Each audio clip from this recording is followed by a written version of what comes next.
ఈరోజు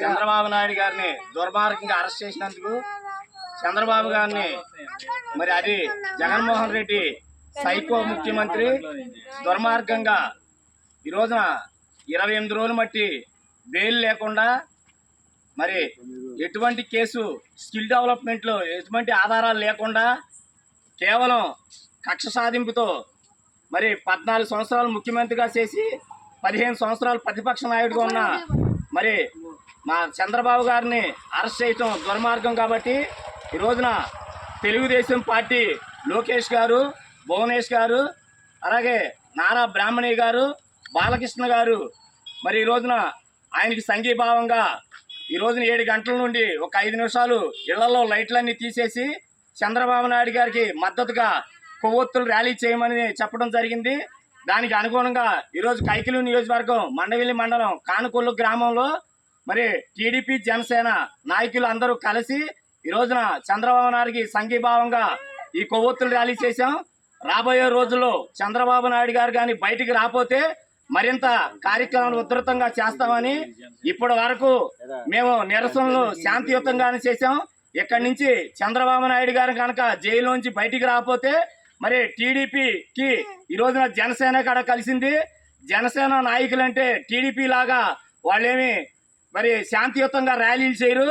జనసేన టీడీపీ దమ్మేంటో రేపు రాబోయే రోజుల్లో ఈ రాష్ట్ర ప్రజలకు కూడా చూస్తున్నారు. అలాగే వైఎస్ఆర్ పార్టీ నాయకులకు, వైఎస్ఆర్ పార్టీ ఎమ్మెల్యేలందరికీ మీరు రాబోయే రోజుల్లో మీకు గుణపాఠం చెప్తానికి ప్రజలందరూ సిద్ధంగా ఉన్నారు. కాబట్టి ఇక మీరు ఎన్ని అక్రమాలుగా కేసులు పెట్టినా ఇక్కడ ఎవరు దడవరు.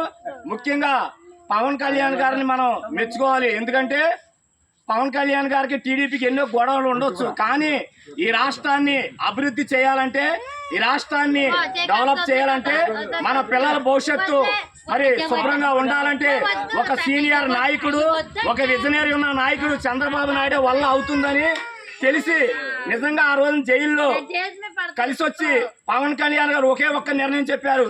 ఈ రాష్ట్రం మళ్ళీ బాగుపడాలంటే, ఈ రాష్ట్ర ప్రజలు మళ్ళీ బాగుపడాలంటే చంద్రబాబు గారి నాయకత్వాన్ని వద్దలాలి, చంద్రబాబు నాయుడు గారు ముఖ్యమంత్రిగా ఉంటేనే ఈ రాష్ట్రం మళ్ళీ డెవలప్మెంట్ ఉంటుందని చెప్పి నిజంగా నిజాయితీగా ఆయన జనసేన కానీ టీడీపీతో కలిసి పోటీ చేసిందని చెప్పడం నిజంగా పవన్ కళ్యాణ్ గారి కాళ్ళు కడిగి టీడీపీ కార్యకర్తలు రుణం తీర్చుకుంటాం ఈ సభాముఖంగా తెలియజేస్తున్నాం.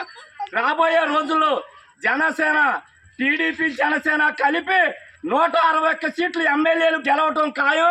రేపటి నుంచి మీ వైఎస్ఆర్ పార్టీ నాయకులు ఎమ్మెల్యేలు ఎక్కడ ఉండాలో గుర్తుపెట్టుకోండి. ఈ రోజున సామాన్య కార్యకర్తల మీద కూడా కేసులు పెట్టి మీరు ఎన్నో బనాయిస్తున్నారు. ఆఫ్టర్ ఒక్కటి గుర్తుపెట్టుకోండి, ఒక నాయకుడిని అరెస్ట్ చేస్తే కేసులు బయటపడతాయి, కానీ చంద్రబాబు నాయుడు గారిని అరెస్ట్ చేస్తే అభివృద్ధి బయటుంది. మనమే కాదు, ప్రపంచ దేశాల్లో ఉన్న రాష్ట్రాలన్నీ చంద్రబాబు నాయుడు తప్పు చేయలేదని అన్నారు. నీవు 50,000 కోట్లు దోచేసామని వైఎస్ జగన్మోహన్ రెడ్డి ప్రజాధనాన్ని 50,000 కోట్లు 50 లక్షల కోట్లు దోచేసామని ఆ రోజున ఈడీ కానివ్వండి, అలాగే మరి ఎన్ఫోర్స్మెంట్ డైరెక్టర్ ఎన్నో సంస్థలు చెప్పాయి. నిజంగా నువ్వు నిజాయితీ పడు అయితే ఆ 50,000 కోట్లు జనాలకు తెచ్చి పెట్టగలవా? నువ్వు 371 కోట్లు జగన్మోహన్ రెడ్డి గారు చంద్రబాబు నాయుడు గారు చేసిన 350 కోట్లు అంటున్నావు. నిజంగా స్కిల్ డెవలప్మెంట్ మీద నైపుణ్యం ఉన్న ప్రజలకు, అలాగే ఈ రాష్ట్రంలో యువకులకు ఆ స్కిల్ డెవలప్మెంట్ ఉద్యోగాలు వచ్చినాయి. ఆ ఉద్యోగాలు ఇస్తే చంద్రబాబు నాయుడు గారు చేసిన తప్పు అనుకుంటే నిజంగా ఈ రాష్ట్రంలో చంద్రబాబు నాయుడు గారు 371 కోట్ల అవినీతి జరిగిందని నువ్వు చెప్తే ఆ 371 కోట్లు కూడా ఆ రోజుల లబ్ధి పొందిన స్కిల్ డెవలప్మెంట్ లో లబ్ధి పొందిన ఐటీ ఉద్యోగులు కడతానని చెప్తున్నారు. కానీ నువ్వు తినేసిన 50,000 లక్షల కోట్లు ఏ ఒక్కడైనా కడతానన్నాడు, కట్టడు. అదే చంద్రబాబు గారి నిజాయితీ, ఇదే నీ తప్పుడు నిజాయితీ. ఇప్పుడు కానీ గుర్తుపెట్టుకో, చంద్రబాబు నాయుడు గారిని జైల్లో పెట్టి నువ్వు అతి పెద్ద తప్పు చేశావు. ఇక 2024 నీ పార్టీ తరఫున నిలబెడతాకి ఒక్క ఎమ్మెల్యే కూడా ఎదగరాడని తెలుసుకో. ఇప్పుడు అందరూ గుంపు చింపులు పడుతున్నారు. ఆల్రెడీ పేరు నాని గారి కాడ గుంపు చింపులు పడుతున్నాడు. కొడాల నాని గారు నోటు గారు తగ్గిపోయింది. అందరూ రోజా గారు అందరూ సైలెంట్ అయిపోయారు. మరి నెల్లూరు బాబు అనిల్ బాబు గారు ఆడి నోరు గారు తగ్గిపోయింది. ఇక రానున్న రోజుల్లో వైసీపీ ఎమ్మెల్యేలు ఎవరు నోరు పిగలదు. ఎప్పుడైతే నువ్వు జగన్మోహన్ రెడ్డి అతి పెద్ద తప్పు ఏం చేశావంటే చంద్రబాబు నాయుడు గారిని జైల్లో పెట్టి చంద్రబాబు గారి నిజాయితీ రాష్ట్ర ప్రజలకే కాదు దేశంలో ఉన్న రాష్ట్రాలందరికీ తెలియజేశావు. ఏ ఒక్క ముఖ్యమంత్రి అసలు మనకు సంబంధం లేని రాష్ట్రాలు కూడా పక్కన తెలంగాణ రాష్ట్రం ఐటీ ఉద్యోగులు కానీ ఎన్నో ధర్నాలు చేశారు. చంద్రబాబు తప్పు చేయలేదని.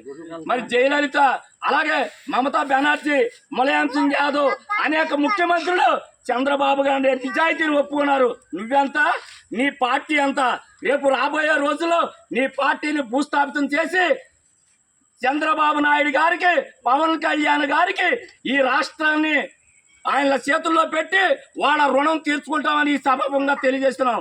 జై టీడీపీ, జై టీడీపీ, జై జనసేన. వర్ధిల్లాలి చంద్రబాబు గారి నాయకత్వం, వర్ధిల్లాలి లోకేష్ గారి నాయకత్వం, వర్ధిల్లాలి పవన్ కళ్యాణ్ గారి నాయకత్వం, వర్ధిల్లాలి పవన్ కళ్యాణ్ గారి నాయకత్వం.